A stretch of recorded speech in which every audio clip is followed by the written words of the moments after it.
हमजा, हम किधर थे? कौन सी स्लाइड पे थे? मैम ये कर ली हमजा थी।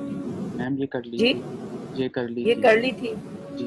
कौन सी ये स्लाइड हमने? हाँ जी, मैम ये भी कर ली थी, नीचे करें।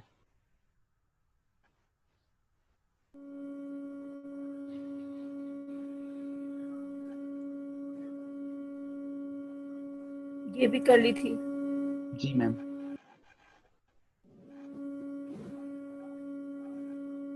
मैम ये भी कर ली थी। इंट्रोडक्शन पे थे। जी जी मैम। चलो सही है।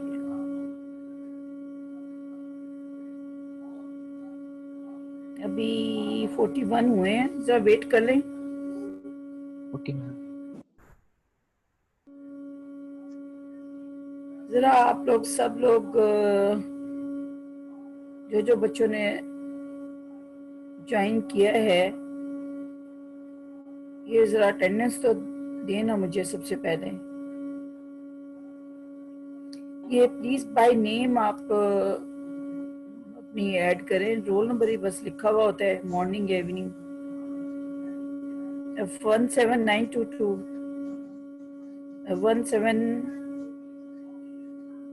1805 52 present, ma'am. जी, वो मुझे आपका raise your hand. I have shown that it. अच्छा, आगे है 18051। 18051। हाँ जी, 17903। 17903। Present, ma'am. 17908। 17908। 17908। 17912। 17912। 912। Present, ma'am. 913। Present, ma'am. Susan बेगम का कौन सा नंबर था? मैम मेरा 46 है, 17946। Okay okay. और ये 14, 914, 914, 915, 915, 918, Present, ma'am.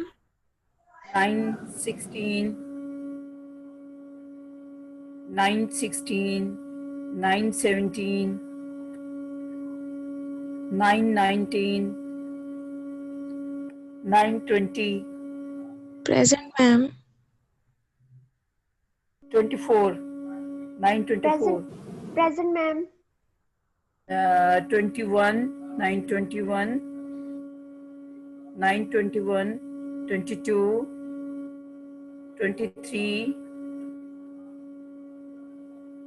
23,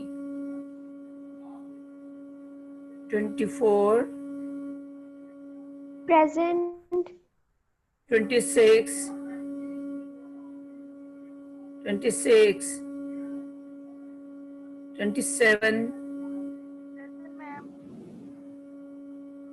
29, 40, 940, 940, Present, ma'am. 939, 939, 938, 938, 937, Present, ma'am. 936, 936, 936. चले मैं बाद में फिर एक दफा अटेंडेंस आपकी ले लूंगी.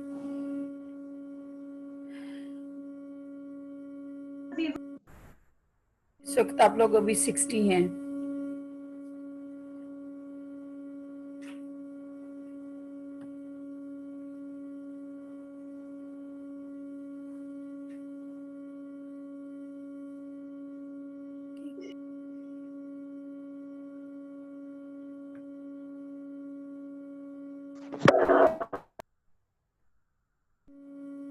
कब क्यों नहीं आ रहा यार.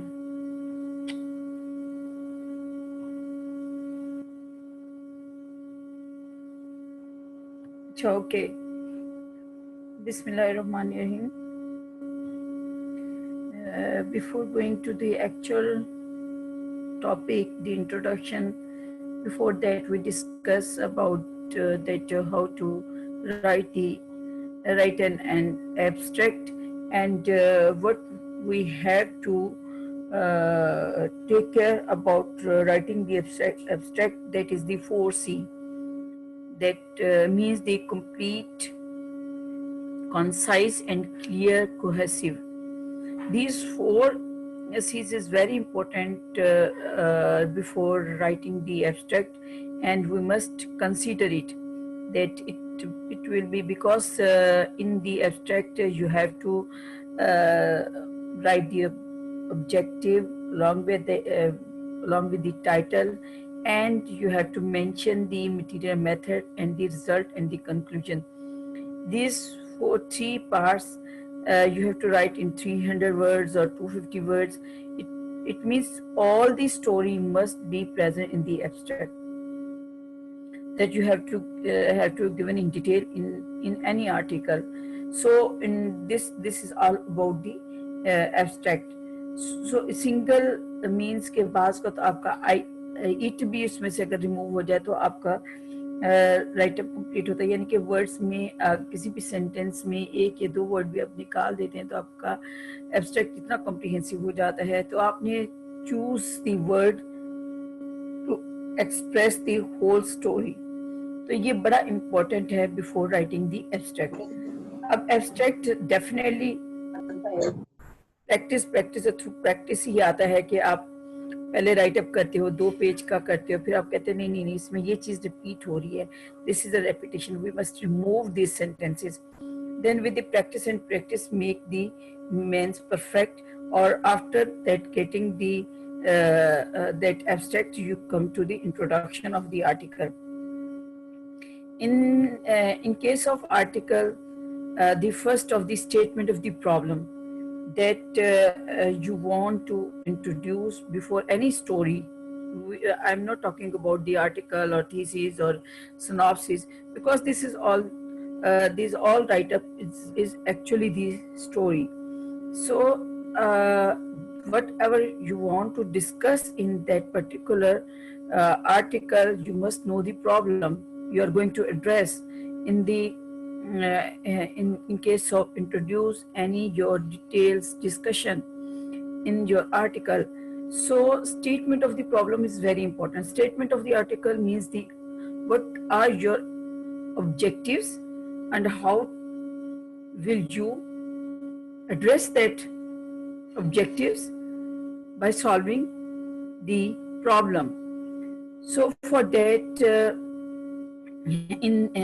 for that reason, what is actual in the introduction, the first you must write in the introduction what is the problem you are going to address, And you can take one example. If you are going to conduct any research, or you are going to write on any particular title, so just you will introduce that these are the actual issue, that rest of the, if you are going to conduct any research, or you are going to establish any synopsis before conducting the research, so you just tell the actual problem, that this is the problem in the world, or this is the problem in the country. Typically you are going to work on it, because most of the work has not been done on that particular subject. And then you just after addressing that problem, how to resolve that, then you will just come to the objectives of that particular problem, to address that problem. That is whole body that you have to present in the introduction. Then from where you, because you just not just saying nothing without any statement, either you just read it out from different books, from different research articles, or from different you can say whatever the material you get from other sources, scientific sources, from media, from net, or from digital library. So these all to address that problem, you have just firstly review the literature, जो कि पहले भी मैंने आपको बताया कि आपने जब भी कोई काम करना, उससे पहले आपको रिव्यू करना पड़ेगा. Review means you just read the different articles related to that particular problem. आया कि उस पर काम हुआ है, या उस पर कोई इंफॉर्मेशन है या नहीं है. तो रिव्यू ऑफ रिलेटेड लिटरेचर है. Statement of hypothesis research. अब आपने हाइपोथेसिस बनाना है, स्टेटमेंट बनानी है. ये हम लोग सिंपली इसमें जो डिस्कशन हो रही है सिर्फ how to write an research article, और यही हाइपोथेसिस आपका थीसिस में भी आता है. लेकिन रिव्यू में भी आपका हाइपोथेसिस आता है, लेकिन that is a different way. और लेकिन इसमें स्टेटमेंट वो होती है कि जो आपने रिसर्च कंडक्ट करनी है, और उसके स्टेटमेंट जो है आप डेफिनेटली कह देते हो that is null hypothesis, alternate hypothesis, या आप स्टैटिस्टिक्स में आप इसको पढ़ोगे और डिटेल्स में स्टैटिस्टिशियंस आपको बताएंगे भी. तो आप हाइपोथेसाइज्ड कोई भी चीज आप पहले प्लान करने से पहले उसको करते हैं. आप कोई भी बिल्डिंग कंस्ट्रक्ट कर रहे हो, और उससे पहले आप उसका बाकायदा एक मैप बनाते हैं. यहाँ पे जी आपका क्लासरूम होगा, इधर इतना आपका कॉन्फ्रेंस रूम होगा, या यहाँ पे वॉशरूम होगा. तो उससे पहले आप पूरा एक जहन में भी बना लेते हैं, या आप अपने कपड़े ही किसी मास्टर से सिलवाने जाते हैं, उससे पहले आप उसको हाइपोथेसाइज्ड करते हो कि मैंने इसको इस तरीके से सिलवाना है. तो इसी तरीके से रिसर्च में भी है, और इसी तरीके से राइटअप में भी है. तो देन यू जस्ट पहले हाइपोथेसिस डेवलप करते हो, और हाइपोथेसिस डेवलप करने के बाद आप उसके क्वेश्चंस बनाते हो. उन क्वेश्चंस को फिर आप क्या है इंट्रोडक्शन में, ये तमाम इंट्रोडक्शन की बॉडी है, तमाम की तमाम चीजें, फिर आप उसको एड्रेस करते हो. उसमें कुछ लिमिटेशंस होती हैं, कुछ डेफिनेशंस ऑफ टर्म्स होती हैं. Then you have to mention in the introduction. Before writing the introduction, you have to concentrate on these 4-5 points. अब उसी को बताया कि the introduction should answer the following questions. What was I studying? कि मैं क्या स्टडी करना जा रहा हूँ. आया कि वो पहले काम हुआ हुआ है before it, और होने वाला है, या अगर आप रिव्यू राइटअप कर रहे हो कि कितने लोगों ने काम किया हुआ है, और आपका फोकस उस स्टडी को जो आपने ग्रैब करना है, रिव्यू करना है, वो कितने होने चाहिए. Why was this an important question? ये क्वेश्चन इम्पोर्टेंट क्यों है? Definitely it's very important. Before addressing any problem, you just put the question. और प्रॉब्लम जो सी है हम कहेंगे मैं ये काम कैसे करूंगी, I will done this job. तो इससे पहले मैंने क्वेश्चन एक रेज किया है, और इम्पोर्टेंट क्वेश्चन को रेज करने का यही है कि to conduct something, to resolve the issue, उससे पहले आपका क्वेश्चन होना जरूरी है, और उसको आप कैसे एड्रेस करते हो तभी आप उसके सॉल्यूशंस निकालेंगे। What did I know about this topic before I did this study? आपको उससे पहले रिव्यू करते हो, उससे पहले आप करते हो what did I know about this topic before I did this study? काम करने से पहले मैंने बार बार वही कहा कि आपको पहले गो थ्रू होना पड़ेगा। You have to study in length about the work of the other researchers. और इसी बिफोर दैट तभी आप इंट्रोडक्शन में उस क्वेश्चन को आंसर दे सकते हो। What model was I testing, हमने वही मॉडल जो दोबारा टेस्टिंग, क्योंकि research means to conduct the to search the things that already have been conducted by the previous scientist.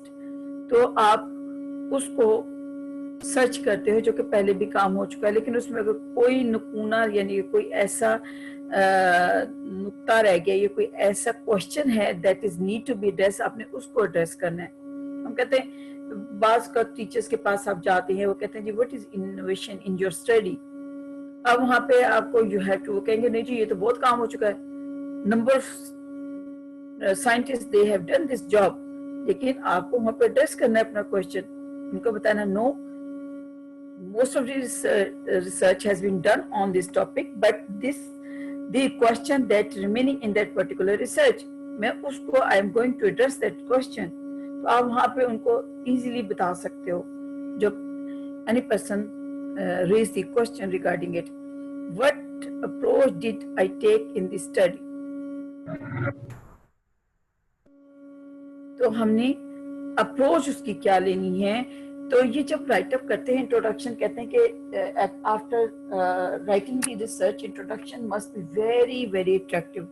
जब साइंटिस्ट या कोई भी आपका रीडर पढ़ता है तो उससे पहले उसने कहना कि यार मैं इसका इंट्रोडक्शन तो देखूं कि इसने किस चीज को एड्रेस किया है, क्या ये जो एड्रेस किया है वाकई प्रॉब्लम वही है जो आगे ये एड्रेस कर रहा है इन दी मेथोडोलॉजी और in the rest of the body of the article.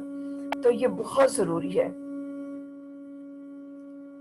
Error in the introduction, the most common errors in the introduction that is found by the writer when they write any article, write any review, write any book, क्या होता है, does not describe the purpose and objective of the study. If you are unable to address the question, then definitely you are unable to describe the objective of the study. So it's very important to address the question before writing the introduction. तो यही gap बीच में आ जाता है। Does not mention the importance and the originality of the study. Sometimes the writer unable to write the what innovation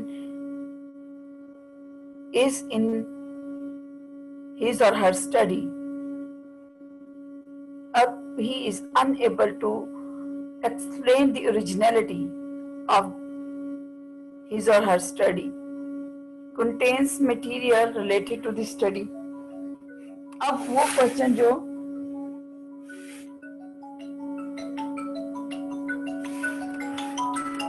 excuse me जरा ये office से phone आ रहा है, मैं जरा देख लूं।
हाँ जी, so contains material related to the study.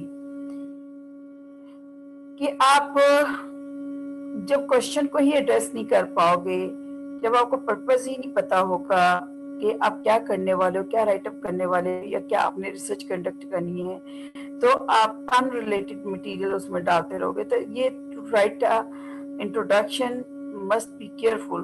You have read lot many material, but either what is right, क्योंकि नॉर्मली इंट्रोडक्शन 1 से 2 से ज्यादा पेज होने ही नहीं चाहिए. किसी भी आर्टिकल को थीसिस इवन के राइटअप करना है, अगर आपने 2 पेज का खूबसूरत इंट्रोडक्शन राइटअप कर दिया, आपने अपना उसमें originality of your study, originality of your objective, you have to address your objectives and the questions. आपने उसमें 2 पेज में कर लेना. चाहे आप 10 पेज लिख लोगे, कोई इम्प्रेस होने वाला नहीं. आजकल किसी के पास nobody has too much time to study in details. वो टू दी फोकस चीजें जो सी है वो पढ़ते हैं, साइंटिस्ट भी इवन के.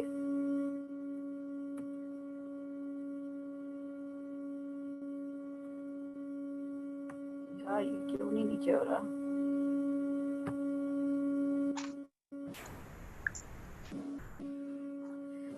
हाँ जी, contains material belonging in other section of the manuscript. It is not interesting. तो sometimes यार ये देखो, तो बच्चे की मैंने तस्वीर इसीलिए लगाई है कि जो आपसे रेलेवेंट ही नहीं, आप पढ़ते रहोगे तो आपने you get bored. तो आपने जो यानी कि it must be, यानी कि इंट्रोडक्शन में तभी मैंने कहा कि there must be 2.5 page, not more than that. उसी में आपके ऑब्जेक्टिव, उसी में आपके questions must be addressed in that introduction. Otherwise the person get bored. जो इवन के रिसर्चर या कोई रीडर पढ़ रहा है, वो उसका इंटरेस्ट जो सा है वो लूज हो जाएगा. तो आपने राइटअप करने से पहले ये बहुत इम्पोर्टेंट है. ये मैं I am talking about the thesis के 2 से 2.5 पेज होने चाहिए. If you are going to write the article, तो आजकल तो वो 1 पेज 7 लाइन्स या 6 लाइन से ज्यादा इंट्रोडक्शन एक्सेप्ट ही नहीं कर रहा था, क्योंकि जिस किसी भी जर्नल में आप पेपर पब्लिश करने जाते हैं तो क्या होता है कि वहाँ पेज पर पेज आपके पैसे पड़ते हैं. अभी one of my student he published his article in research report. Do you think how much money they are demand for that for publishing that article? About 3.5 lakh, 3.5 lakh रुपए. और फिर हमने कैसे उनसे वो पब्लिश करवाया. अभी भी ट्रांसलेशन ऑफ मेडिसिन में 3.4 इम्पैक्ट फैक्टर है. बेटा आप लोगों को इम्पैक्ट फैक्टर वगैरह का पता है? या आपको अंडर ग्रेड लेवल पे, you are in 7th class, आपको इन चीजों का पता होना चाहिए. जी 79 बंदे प्रेजेंट हैं, तो इनमें से किसी को पता है? Raise your hands, I can see. What is impact factor? Raise your hand. हाँ जी मुझे बताएं. इम्पैक्ट फैक्टर का पता है? इसका मतलब है उसने कहा कि मैडम लगी हुई है, बस बोलती रहे, हम सो जाएं जाके. हेलो मैम नहीं पता. मैम नहीं आइडिया. मैम आइडिया नहीं है, कोई आइडिया नहीं है. अच्छा, आप अगर आजकल जो दौड़ है टीचर्स की अलॉन्ग विद दी साइंटिस्ट की, वो है to publish their research work. इस पे बहुत जोर दिया जाता है. इवन के टीचर्स की promotions based are basing on it, इस पे बेस कर रही होती है. और ये जो जर्नल जितनी अच्छे रिसर्च पब्लिश करता है उसका उतना ही ज्यादा, और उसके रेफरेंस साइटेशंस अगर ज्यादा हो जाती हैं. रेफरेंस साइटेशन मींस कि आपने वो पेपर आपने उसको साइटेड कर दिया, किसी और पेपर में राइटअप कर दिया और वो पब्लिश हो गया, तो रेफरेंस साइटेशंस हो जाती हैं उसकी कि कितने लोगों ने वो पेपर पढ़ा है, उनके कुछ स्पेशल टारगेट्स हैं और उनके कुछ इंडिकेटर्स हैं. अब they if that journal fulfil there indicators, fulfil there targets, और वो उसका इम्पैक्ट बढ़ता चला जाता है। इम्पैक्ट ऑन दी सोसाइटी के, सोसाइटी पे उसके क्या असरात आते हैं उस रिसर्च के, तो उसके हिसाब से उनके बनते हैं। वो 0.1 से इम्पैक्ट फैक्टर होता है, तो किसी के 20, 30, 40, जो नेचर में कोई भी रिसर्च आती है वो बहुत इनोवेटिव होती है, तो उसके उतने ही इम्पैक्ट फैक्टर होता है। The base of this impact factor इस वक्त पूरी दुनिया में ग्लोबली जो है ये टॉप 10 यूनिवर्सिटी, 5 यूनिवर्सिटी, तो दिस इज वन इंडिकेटर, इसे भी कंसीडर किया जाता है। तो जैसे मैं अब आपको कितने जर्नल्स मैंने बीच में बताए हैं, जैसे मैंने अभी आपको नाम दिया, ट्रांसलेशन ऑफ मेडिसिन है, रिसर्च रिपोर्ट है, या आप फूड एंड न्यूट्रिशन है, फूड साइंस एंड टेक्नोलॉजी है, न्यूट्रिशन और भी relative prebiotics and probiotics journal है, या इस तरीके से बहुत सारे जर्नल्स के नाम है। जर्नल ऑफ डेयरी साइंस है, जर्नल ऑफ एनिमल साइंसेज है, तो वो, और ये तो मैं बायोलॉजिकल साइंसेज के नाम दे रही हूँ। इंजीनियरिंग में भी है, इसी तरीके से मैनेजमेंट में है, सोशल साइंसेज में जर्नल्स हैं। अब उसमें जो पब्लिकेशंस होती है, वो how much that publication has worth that have a impact on the society, तो उसके हिसाब से उनके नंबर बढ़ते हैं।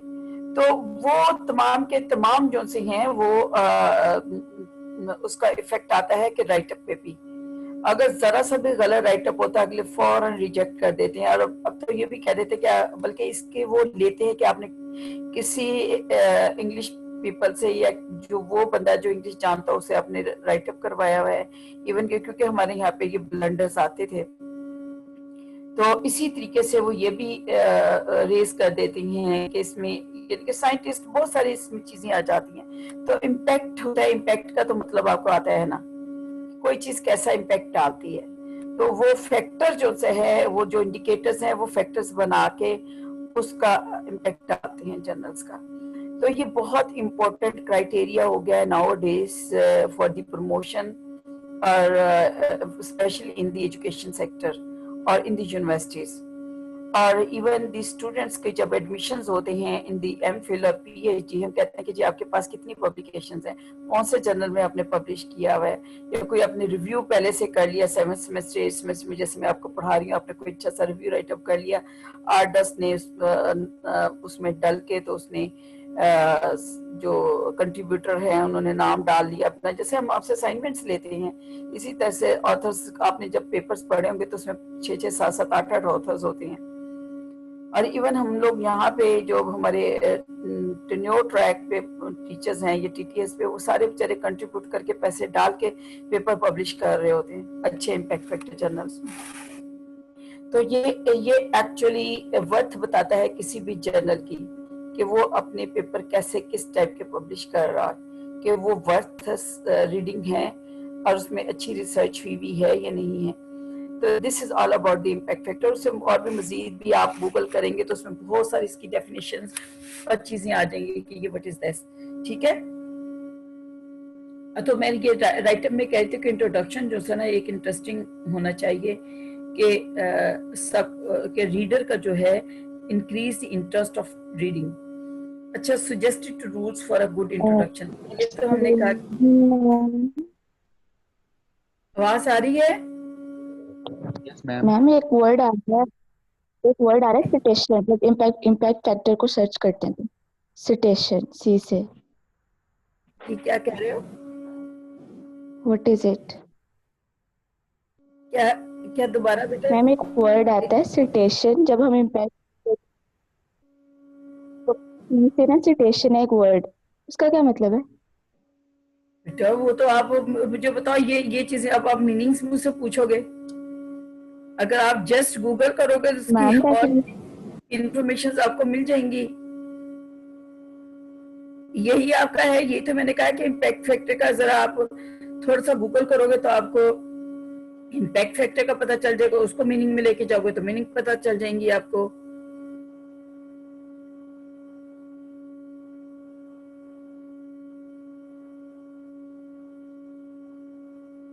इस तरीके से तो अगर आप यहाँ पे मीनिंग्स पता करने लगे तो फिर तो बहुत ही माशाल्लाह से आगे हम लोग काम कर लेंगे।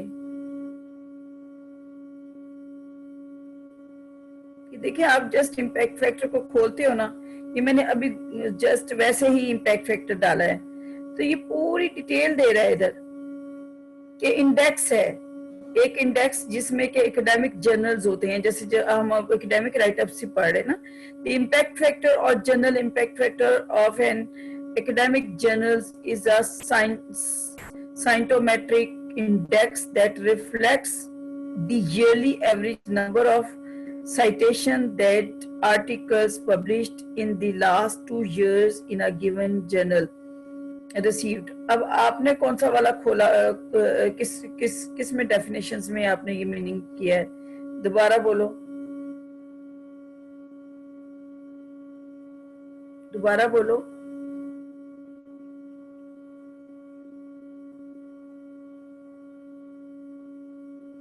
हाँ जी,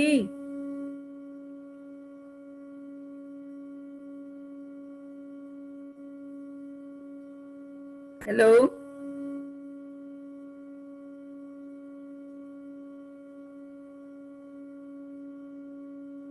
बच्चे बोल रहे थे, आप किस चीज का मीनिंग पूछ रहे थे? मैम वो साइटेशन का पूछ रही थी। हाँ जी, साइटेशन का क्या पूछ रही थी? जो वैसे पूछ रही थी कि वो पूछ रही थी साइटेशन, हाँ जी। यहाँ पे वर्ड आ रहा है, इसका क्या मतलब है? बेटा साइटेशन, साइटेड करना, कोई चीज देखना, बार बार साइट करना। एक चीज को एक बंदे ने साइट कर लिया, फिर दूसरे ने साइट कर लिया, तीसरे ने साइट का मतलब है रिपीट करना किसी भी। ऑन एन अदर हैंड मैं ये कह दूं कि जैसे मैंने कोई काम किया हुआ है, ठीक है, मैंने ये काम किया है से कि मैंने काम किया है लार्ज एनिमल्स पे, या आजकल मैं पिकॉज पे बहुत काम कर रही हूँ। मेरे तकरीबन 10-12 थीसिस मेरे स्टूडेंट्स के पॉलीसिस्टिक ओवेरियन सिंड्रोम्स पे हो चुकी हैं, ठीक है। अब पीसीएस पे जो काम हुआ है, अब मेरा हर कोई देखेगा ना काम, जो जिसने किसी ने इस पे फर्दर काम करना होगा, तो वो मुझे मेरा रेफरेंस कोड करेगा, Nisa et al, Mehrunisa et al has done this job। अब वो मेरी साइटेशंस बढ़ रही हैं, यानी कि साइटेशन मेरे एक ने साइट किया, दूसरे ने साइट किया, जगह पे दूसरी जगह पे रिपीट होती है वो। ये इसमें ऑन अनदर मैं अब उसमें हवाला देना, रेफरेंस देना, जैसे हम रेफरेंस की भी बात कर रहे हैं, तो साइटेड का यही एक मीनिंग है कि एक बुक में आके कोई दूसरी बुक में भी उसमें जस्टिफिकेशन देने के लिए, आर्गू करने के लिए।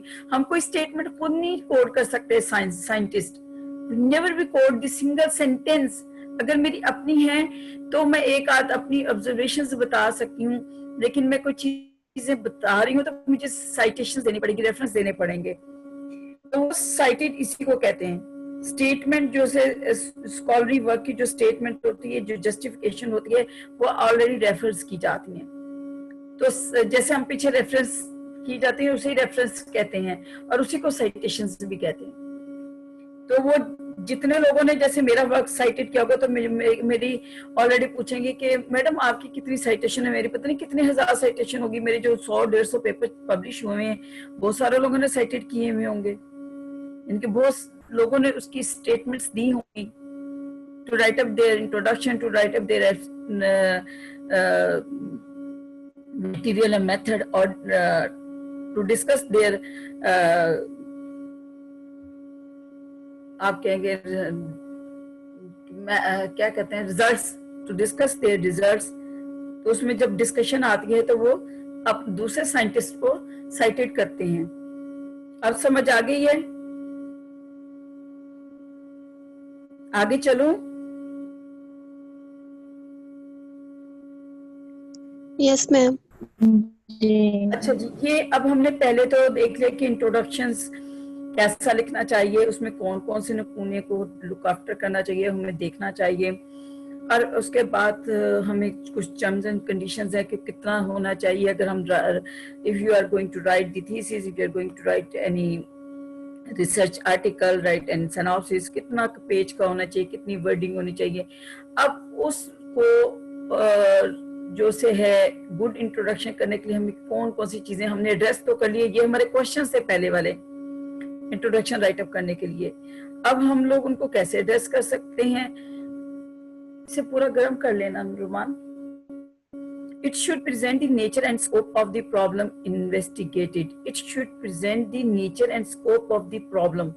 फिर वही बात आ गई, प्रॉब्लम को यानी क्वेश्चन को एड्रेस करना है, जो अपने इन्वेस्टिगेट करना है, उसकी नेचर, उसका स्कोप, उसकी importance must be you have to consider before writing the introduction.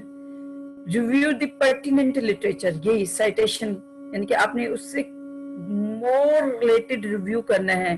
ऐसे नहीं 10-20 पेपर पढ़ ली, मैडम हमने ये पेपर पढ़ लिए, टीचर से टीचर हमने ये पेपर पढ़ ली, but more related that you are going to do work, you are going to write your particular factors जिसको आप लिखना चाह रहे हो. State the method of investigation. Investigation का मेथड्स जो थोड़ा बहुत आपका है इंट्रोडक्शन में आपने देना ऑलरेडी. मेथड्स जैसे मटीरियल मेथड का एक अलग हेड होता है, एक अलग उसकी फिगर होती है, उसे अलग राइटअप करना होता है, लेकिन स्टेट आपने देनी है इन्वेस्टिगेशंस की, आप कैसे करना चाह रहे हो. State the principal results of the investigations.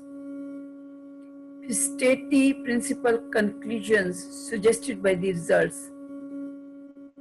ये आपका सिर्फ इंट्रोडक्शंस में ही है, जो आप अपना इंट्रोडक्शन राइटअप कर रहे हो कि गुड इंट्रोडक्शन को आप कैसे राइटअप कर सकते हो. जी मैम मीटिंग एंड होने वाली है. आवाज नहीं आ रही है आपकी बेटा. मैम मीटिंग एंड होने वाली है. अगली शुरू कर लेना ना, 10 तो पूरे करने हमने. Okay okay ma'am. अच्छा,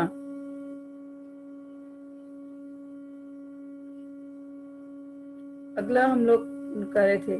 अच्छा, जनरल रूल्स. आमतौर पे ये तो मैंने स्पेसिफिक बात की. जनरल रूल्स में use the present tense when referring to the work that has already been published, but past tense when referring to your own study. जब आपने अपनी रेफरिंग करनी है, कोई पास्ट स्टडी करनी है, तो फिर आप डेफिनेटली पास्ट टेंस ही यूज करोगे. अगर आप अपनी कोई स्टेटमेंट दे रहे तो आप प्रेजेंट में दोगे, तो ये बहुत ख्याल रखना चाहिए. Use the active voice as much as possible. यानी कि अब राइटअप का मैंने जैसे कहा था ना कि ऑलरेडी हमसे बाकायदा इस पेपर को जब हम लोग पब्लिश करने लगे तो उन्होंने बाकायदा कहा कि आपने किसी भी एक्सपर्ट जो इंग्लिश में उसे पढ़वाया है या नहीं पढ़वाया, नहीं तो हमें पैसे दें, हम खुद इसको सीधा कर लेते हैं. तो वो हमने फिर बाकायदा उसका उनको एक ड्राफ्ट बना के भेजा, और किसी भी इंग्लिश पर्सन से, क्योंकि बाज़ आप ये देखें ना, जो जितने भी इंग्लिश जो एक्सपर्ट्स हैं उनको तो साइंस की इतनी नाउ नहीं होती, वो तो हमने ही बतानी है. अगर उसमें थोड़ी सी जैसे ये एक्टिव वॉइस या पैसिव वॉइस नहीं आते हैं, हमारे बहुत सारे बच्चों को इसकी इतनी नहीं है. इसमें ऑलरेडी बच्चों को कमांड होनी चाहिए, बोलते हुए भी इतनी केयर नहीं करते हैं.